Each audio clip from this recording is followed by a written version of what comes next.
un alunizaje controlado. Rusia, Estados Unidos y China. Si se cumplen las previsiones, la nave India se posará de manera segura cerca del polo sur de la Luna entre el 23 y el 24 de agosto.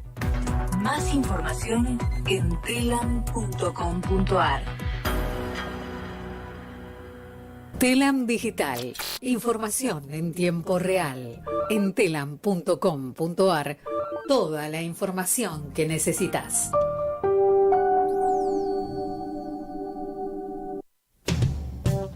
Radiocaput.com. Estás conectado. Estás en Caput.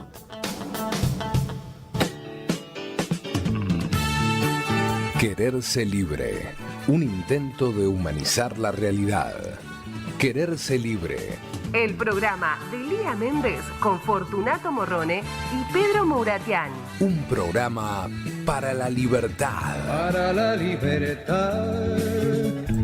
Sangro, lucho, pervivo para la libertad. Mis ojos y mis manos como un árbol carnal, generoso y cautivo.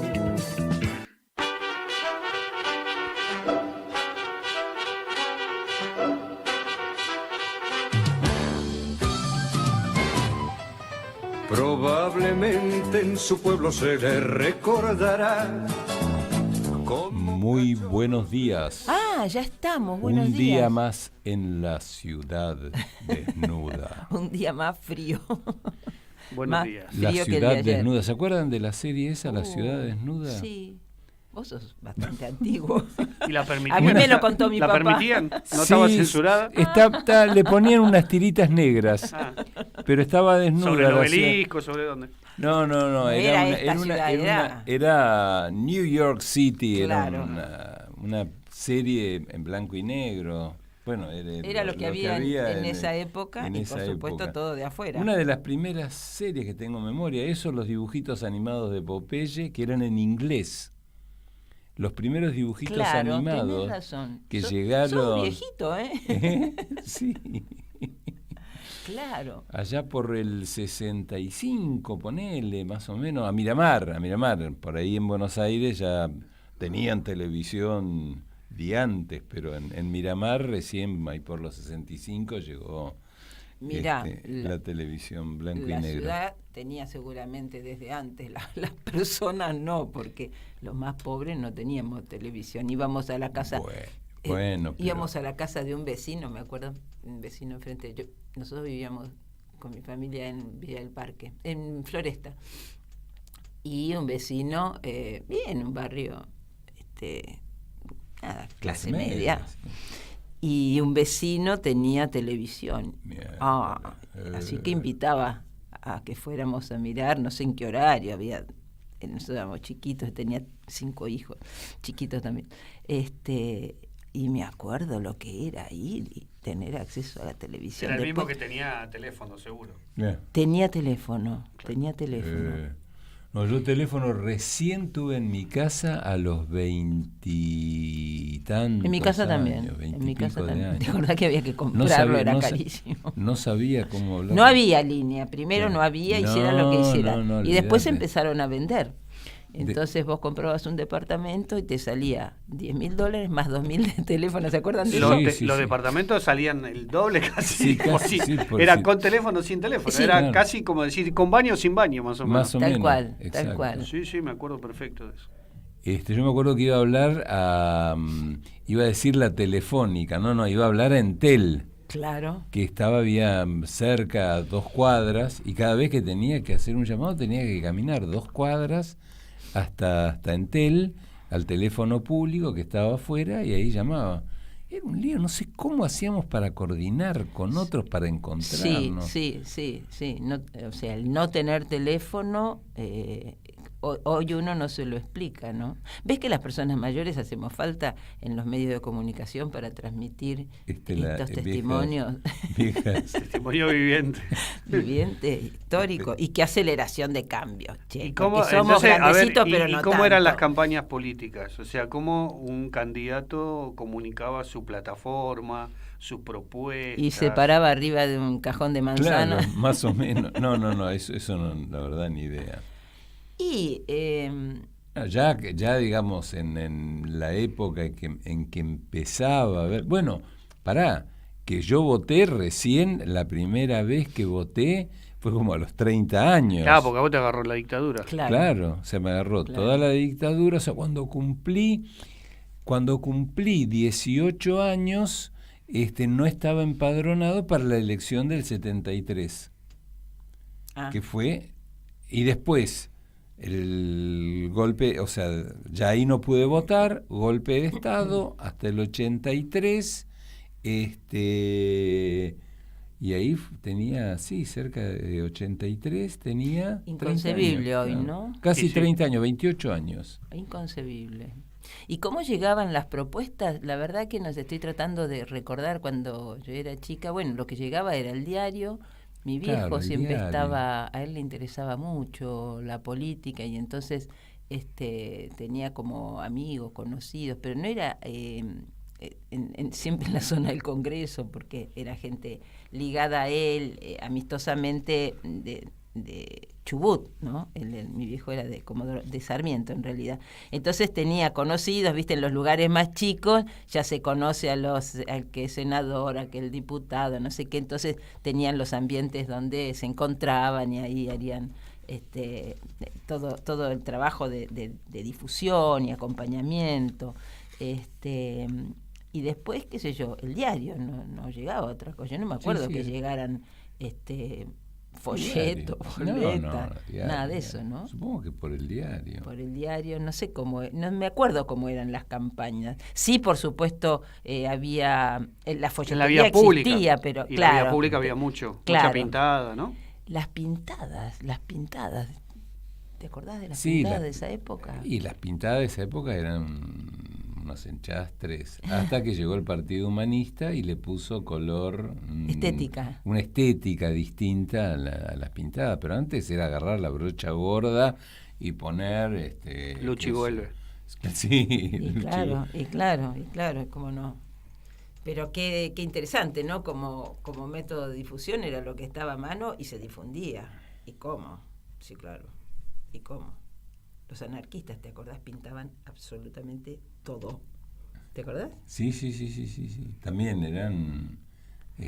Quiero decir, la vocación para la difusión. Ahora, había las ideas. Había más conciencia de modelos de país, de modelos de sociedad que se quería, de programas, o era mucho más emocional, digamos. Porque el voto siempre suele estar ligado a lo emocional, pero hay sociedades que tienen conciencia, ¿no? Y hay sectores de la sociedad que están mucho más politizadas, que entienden por qué votar un candidato sí o otro candidato no.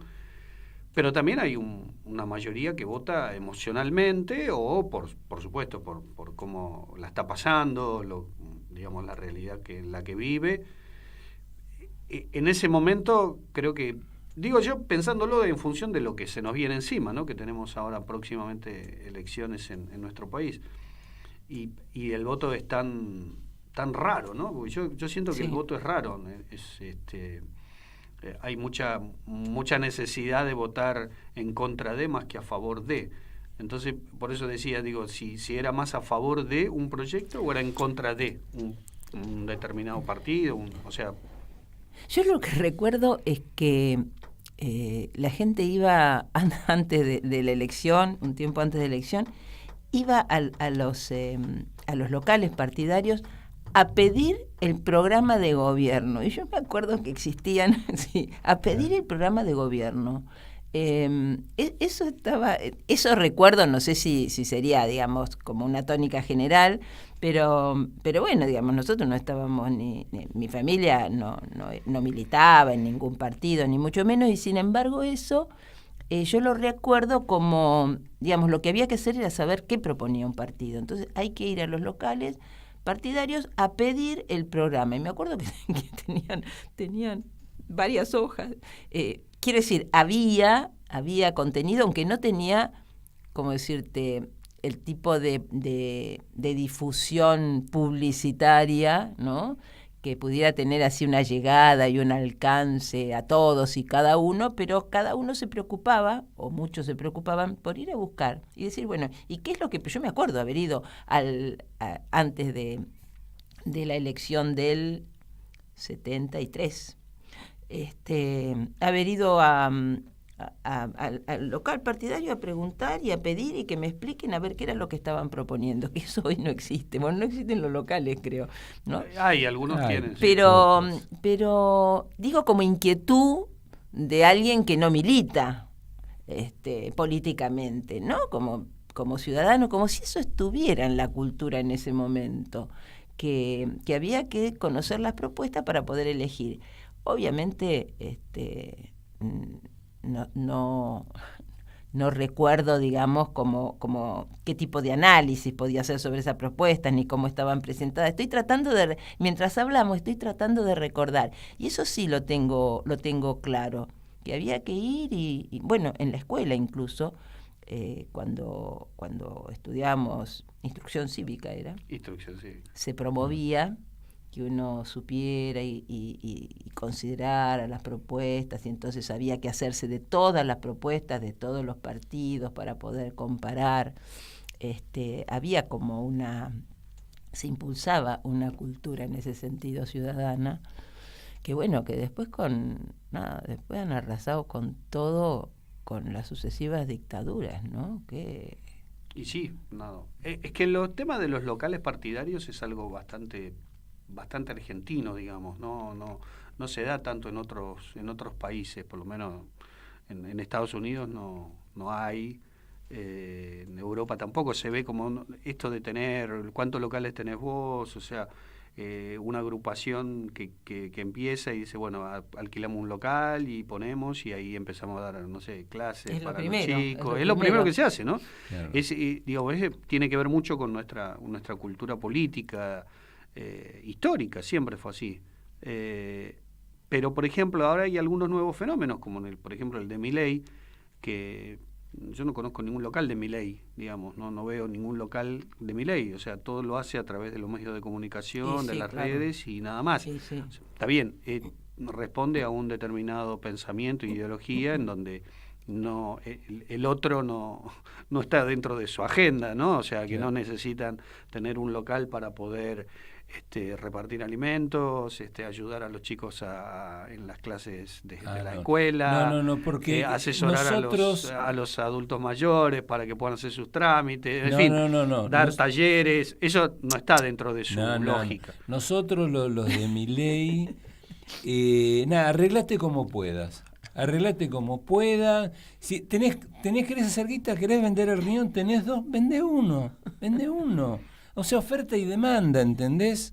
Entonces así el mercado libre y así nos vamos arreglando nosotros. Ayer estaba escuchando al autor del libro El Loco, que es la biografía así se presenta, de Milei, ¿no? Que ya por favor. Y lo que comentaba es algunos aspectos que tienen que ver con su niñez, ¿no?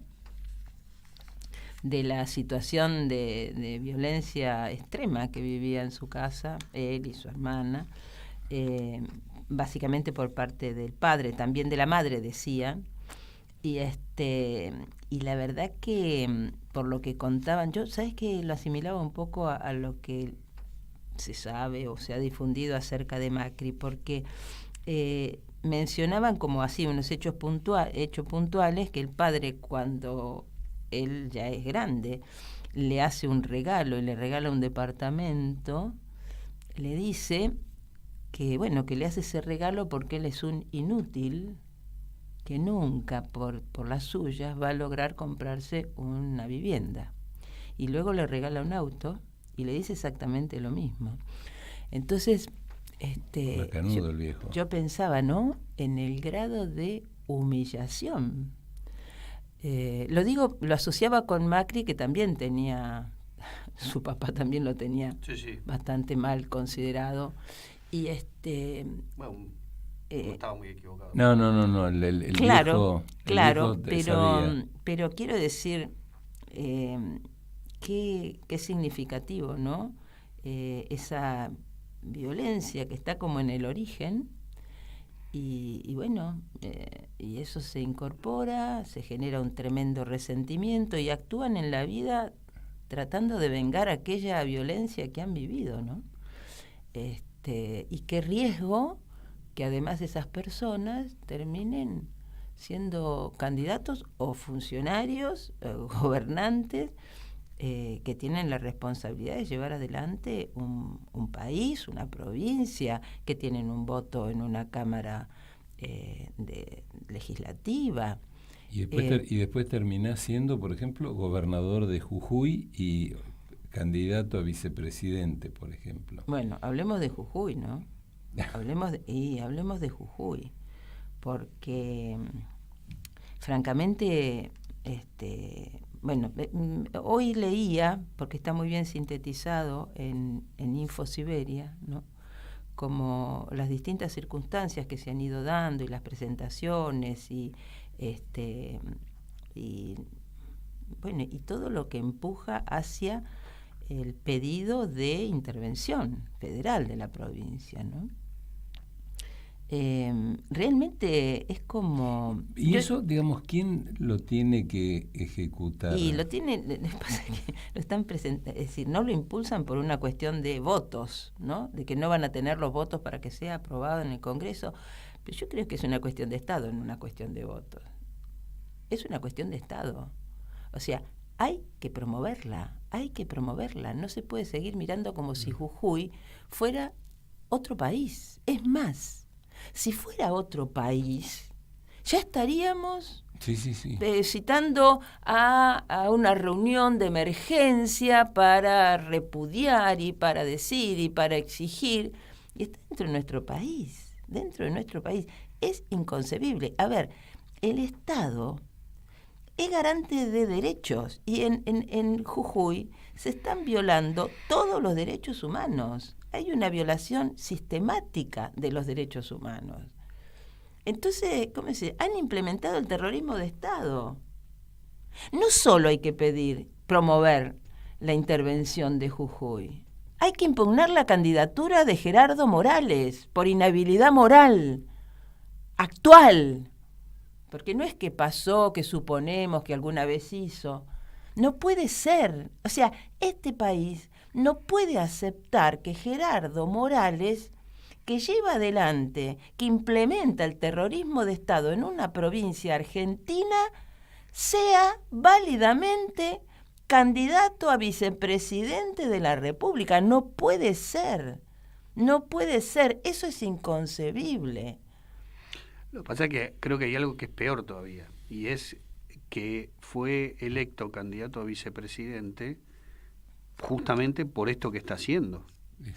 O sea, que eso es todavía más grave, ¿no? O sea, que yo te elija por lo que estás haciendo. No es que bueno, había un acuerdo y ya era candidato de antes y ya estaba... No. O sea, cuanto más violencia institucional hay, cuanto más represión, cuanto más cercenamiento de derechos genera el gobierno de Morales en Jujuy, mayor es su crédito para ser candidato a vicepresidente en la lista de Horacio Rodríguez Larreta. O sea, Larreta lo elige por eso, porque lo quiere así, lo quiere violento, lo quiere, porque quiere mostrar esa faceta que evidentemente salió del closet duro. Larreta, y ahora deja de ser una persona que conversa y puede discutir las cosas en una mesa para pasar a ser un violento también, que encima le sale mal, porque no es ni una cosa ni la otra, es un híbrido, la verdad que... Sí, violento en sus políticas, Larreta, porque la política represiva es un rasgo característico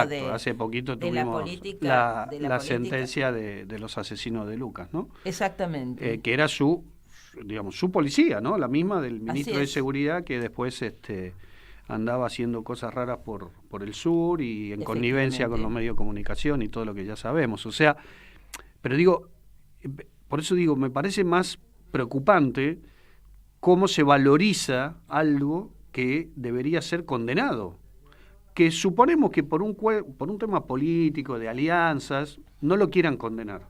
Vamos a aceptar eso. No te voy a condenar eso porque sos parte de mi alianza. Ahora, elegirte por lo que estás haciendo tan mal y con tanta violencia y con tanta violación a los derechos humanos, es peor todavía. Es peor.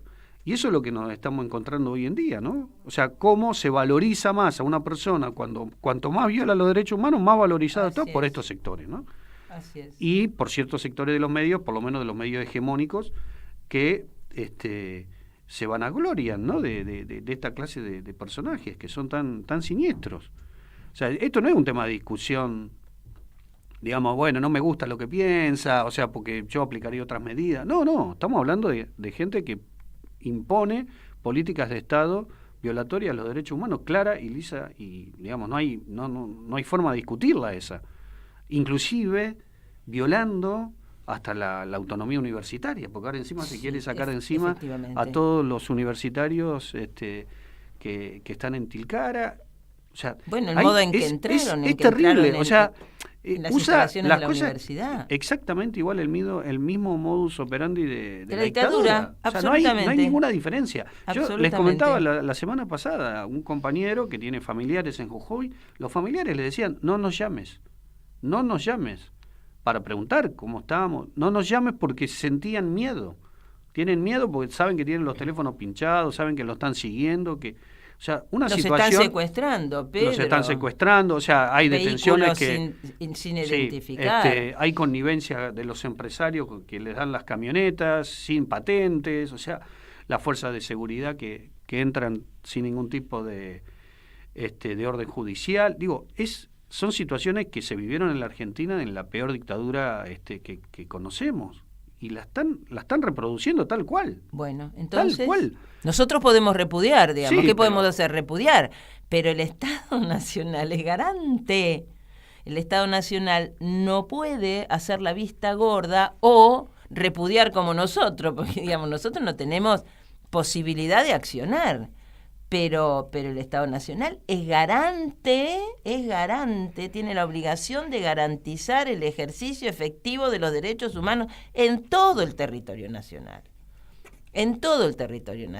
Entonces, está faltando lo que todos estamos esperando, ¿no? No una reacción, una decisión política que se corresponda, digamos, justamente con esa obligación. No puede ser lo que estamos viviendo.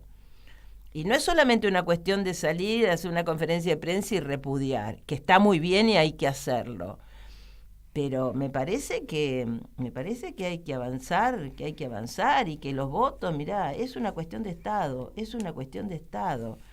Porque si no da la impresión de que bueno, que lo que está escrito en la norma y a lo que se obligan los estados, que es a garantizar el ejercicio de derechos, en la práctica no se practica, no se lleva adelante, no se cumple con la obligación. Entonces, digamos, acá hay muchos responsables. Hay responsables directos y hay responsables por omisión. Sí, y hay responsables por connivencia. Totalmente, que es lo que vos estabas... Serían, digamos, los tres niveles. Detallando. Quien ejecuta, quien tiene ciertos acuerdos y connivencia con quienes se está ejecutando y quienes omiten, digamos. Son los tres niveles de responsabilidad. El estado de desprotección que se vive ahí. O sea, no hay quien me proteja. Y yo vivo en un país, en una provincia, en un país. Y no hay quien me proteja. Me puede pasar cualquier cosa. En la época de la dictadura te podía pasar cualquier cosa. Sí, que se puede replicar en cualquier parte del país también, además, ¿no? Porque todo esto también genera antecedentes. Exactamente. ¿No? O sea, bueno, listo, pasó en Jujuy, no pasó nada. Es más, hasta me eligen precandidato a presidente, a vicepresidente. Bueno, listo, mañana será en otra provincia. Bueno, de hecho, que yo durante todo el periodo de Macri, la sensación que tenía yo personal, ¿no? Era de inseguridad. O sea, era la misma sensación que tenía, salvando, digamos, algunas cosas en la época del proceso.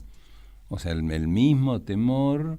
Y ayer, hace unos días, la escuchaba a Cintia García, que comentaba un hecho, digamos, que le habían entrado a la casa, le habían revuelto todo, no le robaron nada, o sea, que fueron para intimidarle, y creo que le dejaron una nota diciendo todas estas preguntas que vos te haces, vos ya sabés por qué, algo así.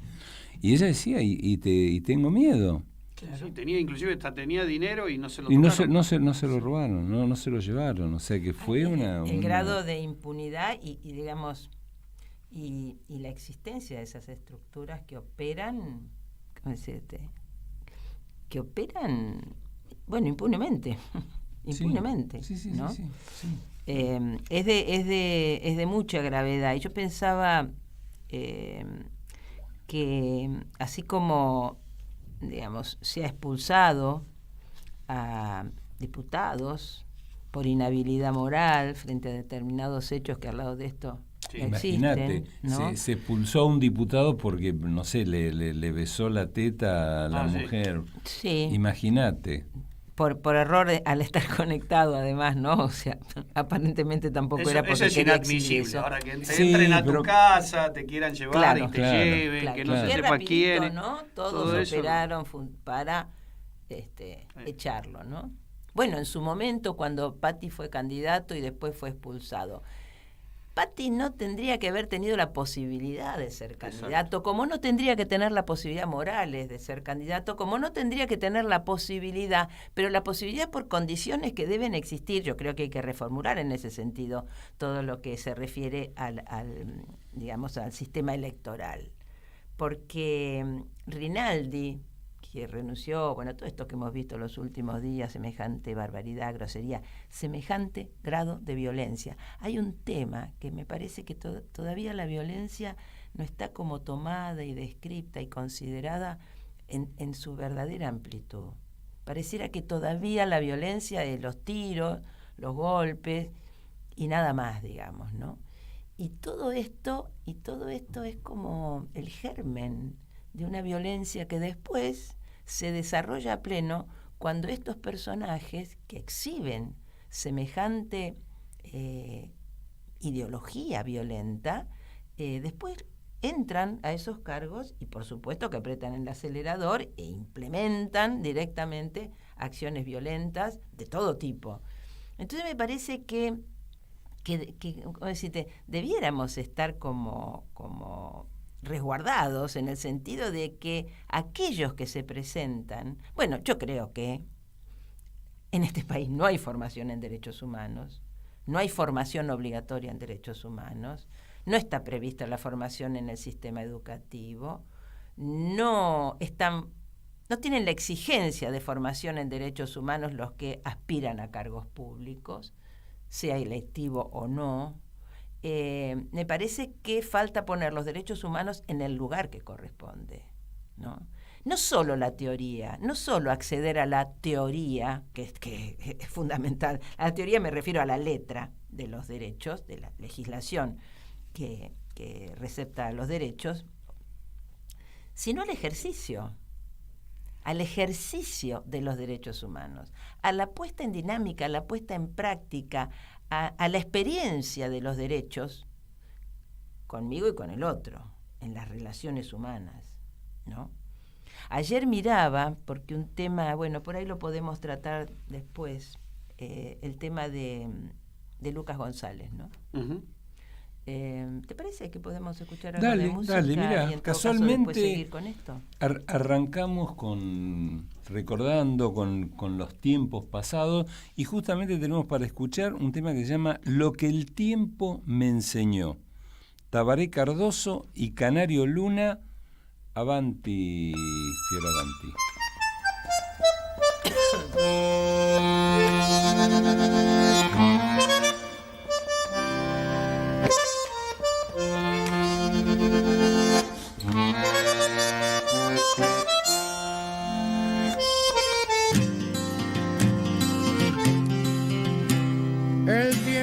enseñó que con los años se aprende menos de lo que se ignora. El tiempo, que es un viejo traicionero, te enseña cuando ya llegó la hora. El tiempo me enseñó cómo se pudo en la universidad arrabalera, con la verdad prendida en una esquina, igual que un farolito en la vereda.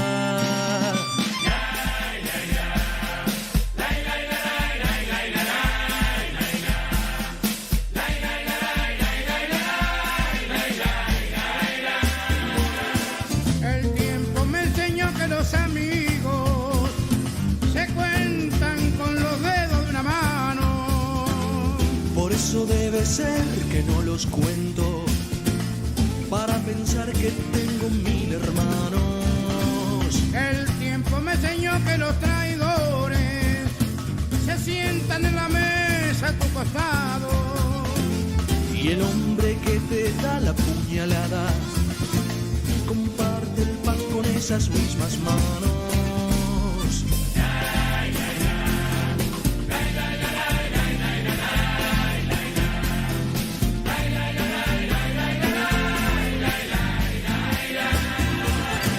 Porque no tengo nada que me sobre, por eso es que yo digo que soy rico, porque prefiero ser un tipo pobre a ser alguna vez un pobre tipo.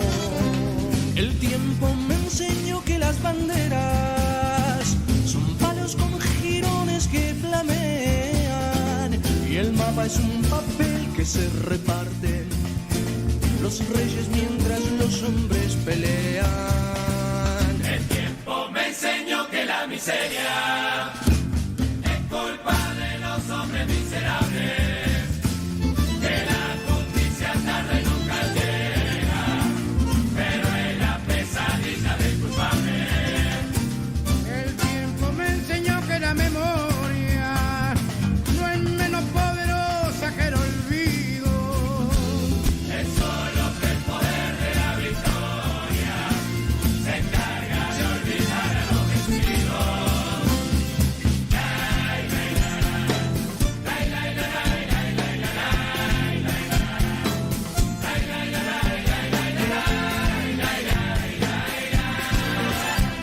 El tiempo me enseñó que los valientes escribirán la historia con su sangre, pero la historia escrita de los libros se escribe con la pluma del cobarde. El tiempo me enseñó que desconfiara de lo que el tiempo mismo me ha enseñado. Por eso a veces tengo la esperanza que el tiempo puede estar equivocado.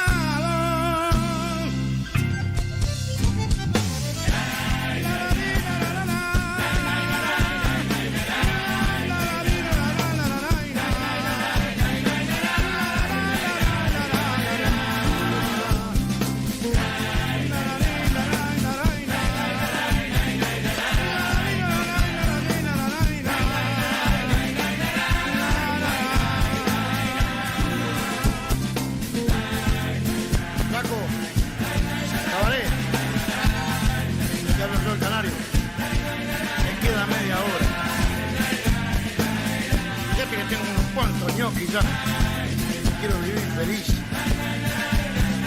no ver a gente durmiendo en la calle. Por eso, Paco, quiero vivir esta media hora a los ricos, porque yo soy rico, porque los carros de basura me saludan, porque la gente me da la mano. En Caput, Rafael Correa, pasan cosas. El gran desafío para la liberación de nuestra América es tener una prensa democrática. Y en toda América Latina la prensa pertenece a la burguesía. Detrás de los medios de comunicación está el gran capital. Rafael Correa. Estos te hablan en nombre de la libertad, de una doble moral impresionante. Radio Caput. Pero no solo buscan eso, la prensa es un poder. Esas cosas. No informan, manipulan. Noticias. Economía. Axel Kicillof destacó la baja en la inflación y advirtió sobre la deuda con el FMI que se patinó Macri. El mandatario bonaerense destacó la desaceleración de la inflación luego de que el jueves el INDEC informara que el índice de precios al consumidor fue en junio del 6%, lo que representó una baja de 1,8 puntos porcentuales respecto de mayo pasado, cuando se ubicó en 7,8%. Kicillof advirtió además sobre la pesada herencia que significa estar endeudado con el Fondo Monetario Internacional en referencia a la gestión anterior y remarcó que encima dicen que van a hacer lo mismo y más rápido. Nueva inscripción para 2.000 viviendas del programa Procrear. Será a partir del próximo martes y es para desarrollos en 46 ciudades de 16 provincias argentinas. Para acceder al sorteo se necesita tener desde un salario mínimo vital y móvil de ingreso para poder aplicar y garantizar que el destino del inmueble es como única vivienda o grupo familiar conviviente. La inscripción se realizará desde el 18 de julio a través de la página web del programa Procrear en www.argentina.gov.ar. Fútbol. Godoy Cruz recibe a Defensa y Justicia en Mendoza por la Liga Profesional. El Tomba recibirá hoy a El Halcón de Varela en un encuentro entre dos equipos ubicados en zona de clasificación a la Copa Sudamericana 2024. El partido se jugará desde las 19 en el Estadio Malvinas Argentinas de Mendoza con el arbitraje de Silvio Trucco y la transmisión de la señal de cable TNT Sports. El historial entre Godoy Cruz y Defensa es de 8 enfrentamientos con 3 victorias para el Halcón, 2 para el Tomba y 3 empates. Más información en telam.com.ar. Telam Digital. Información en tiempo real. En telam.com.ar. Toda la información que necesitas.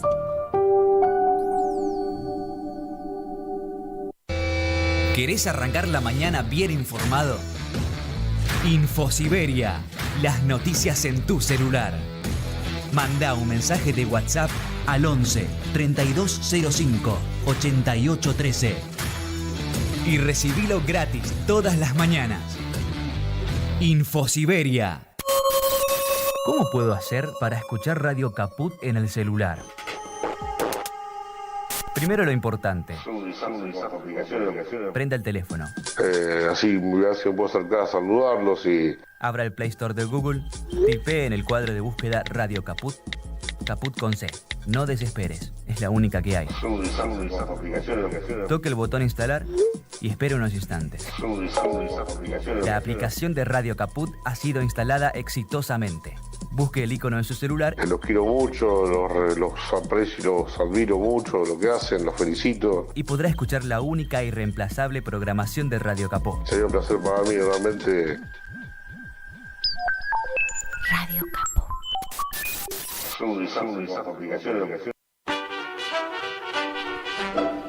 Bueno, acá seguimos debatiendo. Sí. Nada. Tabaré Cardoso, Canario Luna, lo que el tiempo me enseñó.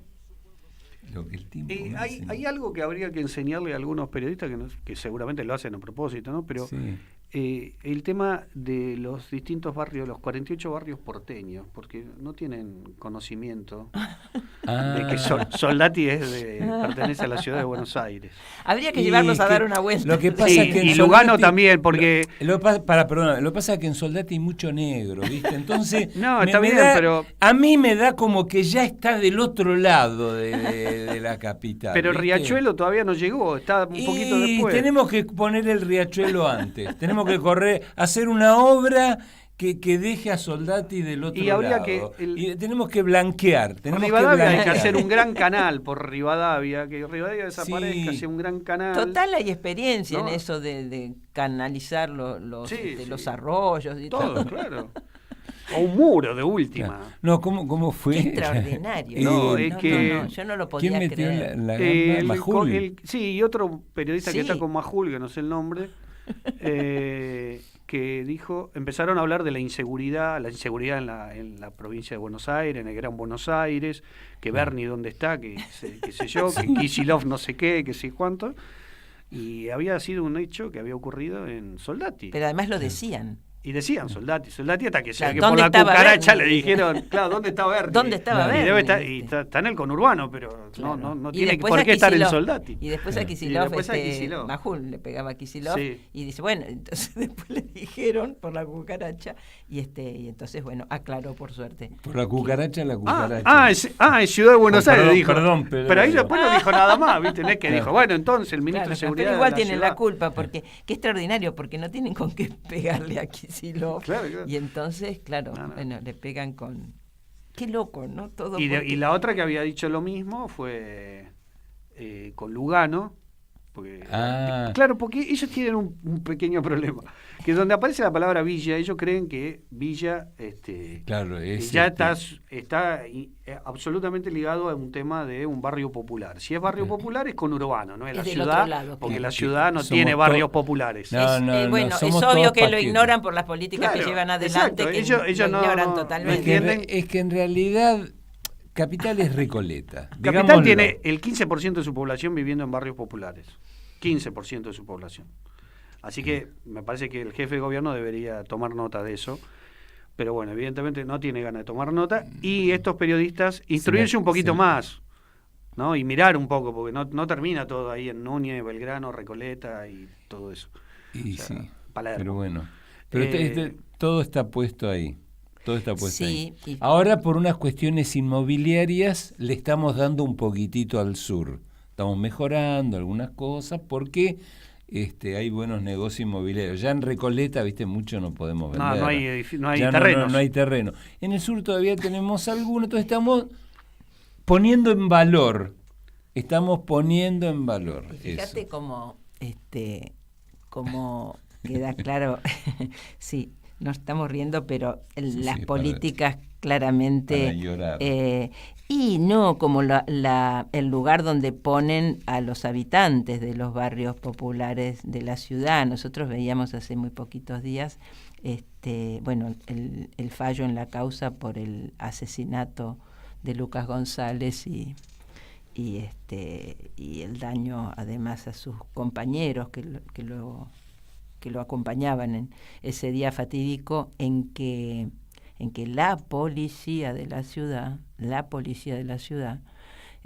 lleva adelante esta acción absolutamente ilegal, pero que proviene de órdenes que tienen, ¿no? Así están formados, porque, a ver, que la directiva que reciben tiene que ver con considerar sospechoso a todo joven, sobre todo, con un cierto color de piel, con una cierta vestimenta y que parece pertenecer a un barrio popular, ese racismo, ¿no?, que opera a través de las acciones y directivas que imparte la policía de la ciudad, que además responde, la policía, las autoridades policiales no están sueltas, o sea, los policías no están sueltos y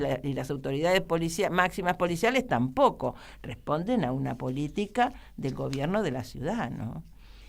Yo insisto, soy un poco pesada con esto de los derechos humanos, quizás yo le doy una importancia y una trascendencia a ponerlos como eje de la práctica política y social, ponerlos como dirección y como referencia, porque yo ayer me puse a buscar, a ver si encontraba por internet, por Google, la capacitación que reciben los aspirantes a policías en la ciudad de Buenos Aires. Entonces yo digo, supongo que algunas cosas no se publican, pero digo, bueno, habrá un programa, porque si alguien se quiere inscribir, tendrá que saber en qué consiste inscribirse, cuál es el programa, cuánto tiempo de formación, etcétera. Es 1 año de formación.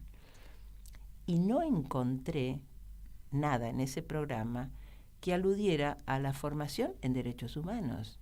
Entonces, para algunos puede parecer, bueno, la policía se va a formar en derechos humanos.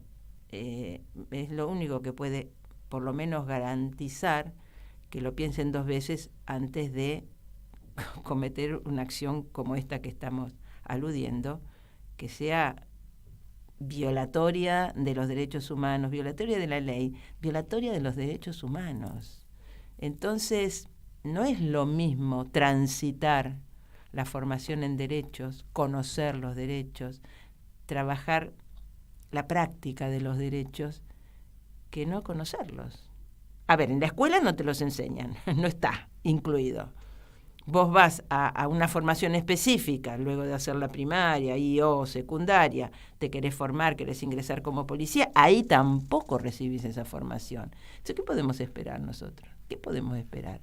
Está bien, hay buenos y malos policías, sí, pero hay un perfilamiento racial, ¿no? Es decir, hay que poner el ojo en un color de piel, una vestimenta, un aspecto, un barrio al que pertenecen. Y eso es como inadmisible dentro de una política de seguridad. Eso es inadmisible. Y eso es la práctica cotidiana. Entonces, estos temas no están puestos en agenda. No están puestos en agenda. ¿Quiénes son los que forman? O sea, ¿cuáles son los programas de formación y capacitación de los futuros policías? ¿Y quiénes son los docentes que forman? ¿No? Porque lo único que veía en términos académicos es que están capacitados o formados en aspectos que tienen que ver con el Código de Procedimiento Penal, con el Código Penal, ¿cómo decirte? Y el tema esencial y básico, que es el conocimiento de los derechos que son de todos, que son universales, no son de los policías y no de aquel que supuestamente cometió delito o cometió delito incluso. Y bueno, y entonces acá estamos, ¿no? Empastados, estamos embarrados, estamos sin poder salir de ese pozo. Entonces me parece que estos temas debieran estar puestos en agenda como prioridad, ¿no? Como prioridad. ¿Qué están formando? ¿Qué derecho tiene el Estado a formarte para ser un asesino? Ninguno. Bueno, entonces ahí hay que meter mano. Y no es tema. Entonces se ha hecho un análisis de estas condenas, que me parece importantísimo, digamos, que hayan sido condenados con la máxima pena los ejecutores de este asesinato, los torturadores, los encubridores, que se abra la causa además, que se abra una nueva causa a partir de las declaraciones de estos testigos, tanto uno de los que estaba imputado como la abogada de su hermana, respecto de la actuación del jefe de policía y el subjefe de policía de la ciudad. Es muy importante, y ahí la justicia, lo hablábamos fuera de micrófono, ¿no? Como si tenemos esa pata débil, todo lo que querramos impulsar hace agua cuando llega a manos de la justicia, y la justicia no cumple con su función de ser garante efectivo de los derechos humanos, ¿no? Sí, que debería ser, digamos, la última instancia, por lo menos a la que el ciudadano tiene la posibilidad de acceder, ¿no? Así o sea, es. Quien debe garantizar en última instancia, si el Estado no lo hace desde el Poder Ejecutivo o del Poder Legislativo, bueno, apelar a una instancia judicial que garantice esos derechos. A mí me da la sensación que esto ya se ha dicho muchas veces, pero que siempre es bueno refrescarlo, ¿no? Yo creo que el gran triunfo de la derecha, y digo triunfo porque la verdad que ahí hemos fracasado, lamentablemente, es que han corrido, digamos, a toda nuestra sociedad hacia la derecha, ¿no? O sea, lo han corrido bien al extremo. Creo que la aparición de un personaje como Milei lo que hace es... O sea, no es casual, Milei no aparece porque es un loco que se le ocurrió decir que, voy a luchar contra la casta y yo tengo las mejores ideas. Y Milei es producto de un pensamiento que se trata de instalar en la Argentina y en otros países del mundo también, ¿no? Entonces, lo que hace es que la sociedad se empiece toda a correr a la derecha, toda, y viene a la extrema derecha. Entonces aparece Milei por un lado, pero después ahí nomás sigue Bullrich, sigue Larreta, o sea, siguen Morales, ¿no? O sea, siguen todos los personajes que empiezan a mostrar que el único camino posible que tiene la Argentina para salir adelante es con políticas represivas, ajuste y todo lo que sabemos que estos personajes quieren llevar adelante. Entonces, ¿qué pasa con, en este caso, el oficialismo o un gobierno más nacional y popular como el que está o el que aspira a seguir estando?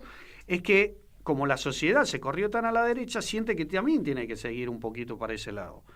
Y ahí es donde me parece que está el límite, ¿no? Es decir, bueno, si nos impusieron porque nos fueron corriendo hacia un lugar, nosotros no tenemos que seguir para ese lugar, porque lo que tenemos que hacer es tirar, como cuando el juego de las sogas, tirar para el otro lado, porque esa es nuestra responsabilidad, ¿no? Es mostrar que ese camino solo conduce a la muerte, solo conduce a mayor pobreza, mayor indigencia, exclusión, totalmente, todo lo que sabemos.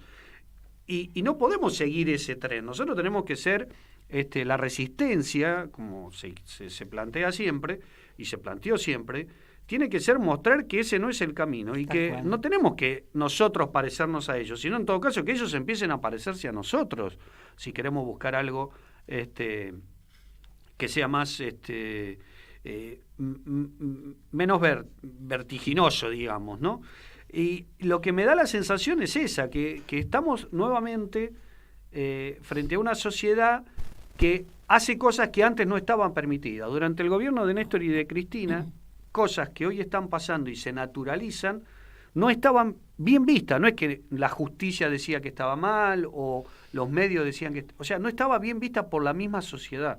Y hoy se toleran.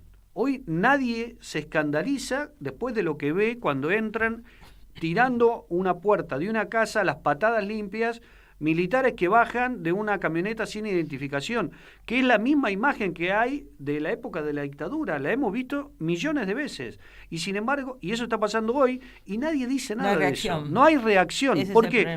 Porque hemos naturalizado de que, bueno, por ahí adentro hay alguien que el Estado tiene que ir a buscar porque hizo algo malo. O sea, no tomamos conciencia de la gravedad de ese hecho. Entonces, hoy el discurso, si uno ve cómo son las campañas, la campaña de Bullrich es una campaña que lo único que dice es voy a terminar con toda manifestación. Es de exterminio. Con toda manifestación de protesta expresada de distintas maneras. No hay más protesta. Yo a vos te puedo poner el pie encima y vos no podés decir ni hay. Ese es el mensaje que se está trasladando a través de las campañas, a través de los mensajes claros que emite cada uno en cualquier declaración. Y me parece que ahí es donde nosotros estamos haciendo agua, porque estamos naturalizando eso. Sí. Y lamentablemente volver de eso va a ser terrible después, porque va a ser con dolor, va a ser con muerte. Porque te has corrido vos también, porque no has asumido el desafío. Ahí es donde me parece que está el desafío del gobierno nacional, de los candidatos de Unión por la Patria y de la militancia también, porque nosotros también tenemos que seguir mostrando que el camino es otro, no es este que nos quieren mostrar. El problema no es que hay un piquete que no me deja pasar. El problema es por qué está ese piquete. Es que bueno, ¿cuál es la violencia inicial es la que hace que yo tenga que salir a la calle y cortarte a vos? Y sé que te estoy molestando y sé que vos vas a trabajar, pero alguien tiene que escuchar esto. Entonces ahí es donde empieza la raíz del problema. El problema es la exclusión. El problema no es la manifestación que hacen los excluidos para reclamar por sus derechos. El problema es toda la mierda que se traslada a través de los medios hegemónicos, mostrando de que lo único que existe en la provincia de Buenos Aires son robos y asesinatos.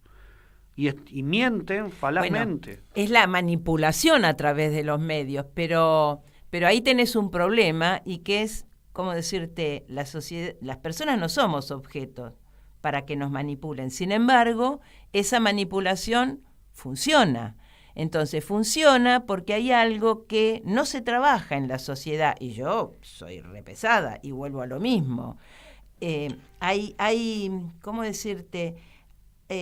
Si las personas, si no hay una campaña que difunda cuáles son mis derechos y que yo me concientice en mis derechos, y que yo verdaderamente me concientice en la existencia de los derechos, en lo que representan, en lo que implican para toda la sociedad, que yo tenga herramientas para para poder deshipnotizarme, para poder correrme, sustraerme de esa manipulación. Y la manipulación, mira, no es buena ni para que hagas cosas buenas ni para que hagas cosas malas. La manipulación, que es muy de la época, porque nadie se sustrae de querer manipular para lograr que en definitiva las cosas vayan para la dirección que vos querés. Es todo un desafío que la sociedad tome conciencia, se empodere, eso es empoderarse, cuando tiene herramientas para sustraerse de la manipulación de cualquier signo y de cualquier espacio. Entonces, eso también tiene sus, entre comillas, riesgos. Una sociedad pensante, una sociedad consciente, una sociedad que se va a plantar y que va a reclamar y que va a exigir. Entonces creo que ese es el desafío.